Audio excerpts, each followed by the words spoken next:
شرک فی ذات، شرک فی ذات یہ ہے کہ کسی ذات کو اللہ تعالی جیسا تسلیم کیا جائے، یعنی واجب الوجود مانا جائے، جیسا کہ مجوسی دو خداؤں کو مانتے تھے۔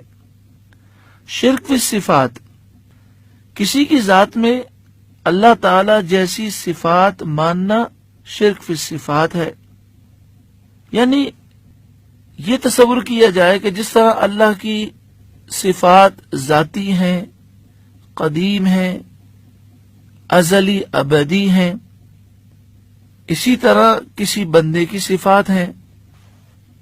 تو در حقیقت یہ شرک ہے کہ ایسے شخص نے اللہ کی طرح کسی اور کو واجب الوجود مان لیا۔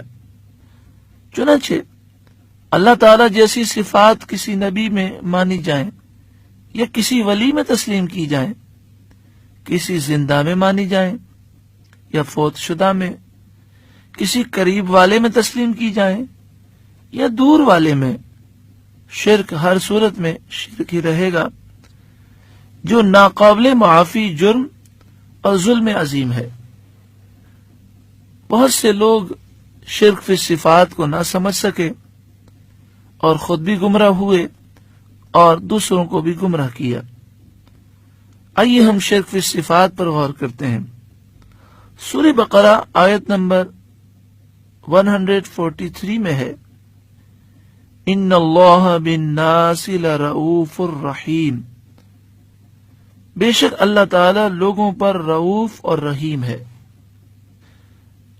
11واں پارہ سورہ توبہ آیت نمبر 128 میں ہے، لَقَدْ جَاءَكُمْ رَسُولٌ مِّنْ أَنفُسِكُمْ، بے شک تمہارے پاس تم ہی میں سے رسول تشریف لائے، عزیز علیہ ما عنتم، جن پر تمہارا مشقت میں پڑنا گرا ہے، بھاری ہے، یعنی ان سے تمہاری تکلیف دیکھی نہیں جاتی۔ حریص علیکم، تمہاری بھلائی کے بہت زیادہ چاہنے والے ہیں، تم سے بہت زیادہ محبت کرنے والے ہیں۔ بالمؤمنین رؤوف الرحیم، مومنوں پر رؤوف اور رحیم ہے۔ اب غور کیجئے، ایک جگہ پر قرآن یہ ارشاد فرماتا ہے کہ اللہ رؤوف و رحیم ہے، اور دوسرے مقام پر قرآن مجید فرقان حمید یہ ارشاد فرماتا ہے کہ رسول اللہ صلی اللہ علیہ وآلہ وسلم رؤوف و رحیم ہے۔ تو کیا کوئی کہہ سکتا ہے کہ اللہ کی صفات اور حضور کی صفات میں قرآن برابری کا درس دے رہا ہے اور شرک کی تعلیم دے رہا ہے؟ نہیں، نعوذ باللہ من ذالک، ایسا ہرگز تصور نہیں کیا جا سکتا۔ اب یہاں شرک فی صفات کیوں نہیں پایا جاتا؟ کہ اللہ کا رؤوف و رحیم ہونا ذاتی ہے، رسول اللہ کا رؤوف و رحیم ہونا اللہ کی عطا سے ہے۔ اللہ رؤوف و رحیم ہمیشہ سے ہے، رسول اللہ رؤوف و رحیم ہے جب سے اللہ نے بنایا۔ جب یہ فرق ہو گیا تو شرک فی صفات کا کوئی تصور نہیں پایا گیا۔ اسی طرح ارشاد ہوا سورہ نمل آیت نمبر 65، قُلْ لَا يَعْلَمُ مَنْ فِي السَّمَاوَاتِ وَالْأَرْضِ الْغَيْبَ إِلَّا اللَّهُ، آپ فرما دیجئے کہ اللہ کے سوا غیب نہیں جانتے جو کوئی آسمان و زمین میں ہے۔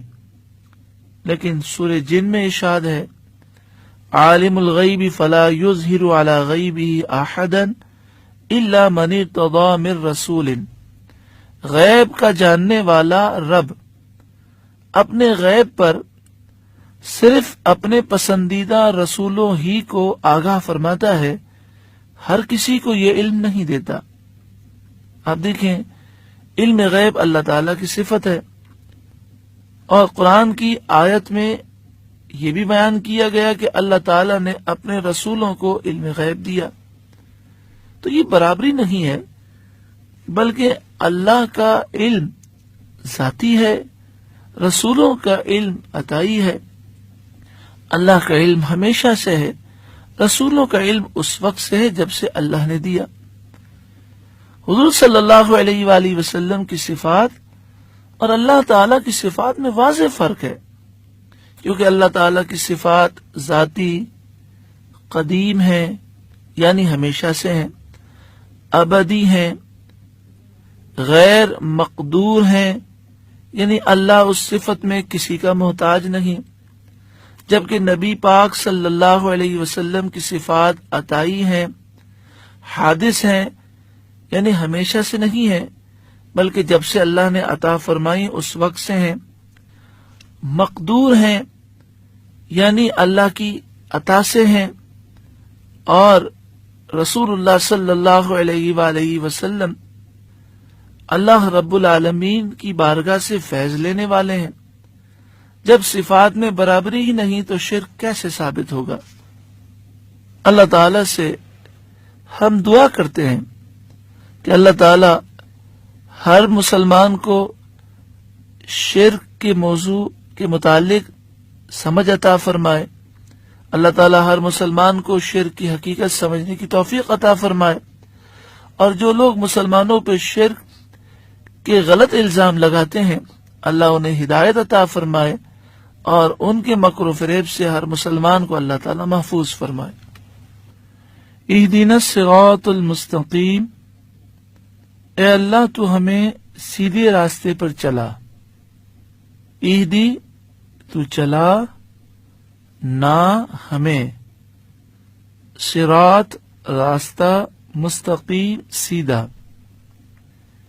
ہدایت کا معنی ہے الہدایت دلالت بلطف، لطف و مہربانی سے رہنمائی کرنا، یہ ہدایت ہے۔ ہدایت کی دو قسمیں ہوتی ہیں، کسی کو راستہ دکھانا، یہ پہلی قسم ہے، اور دوسری قسم ہے منزل مقصود تک پہنچا دینا۔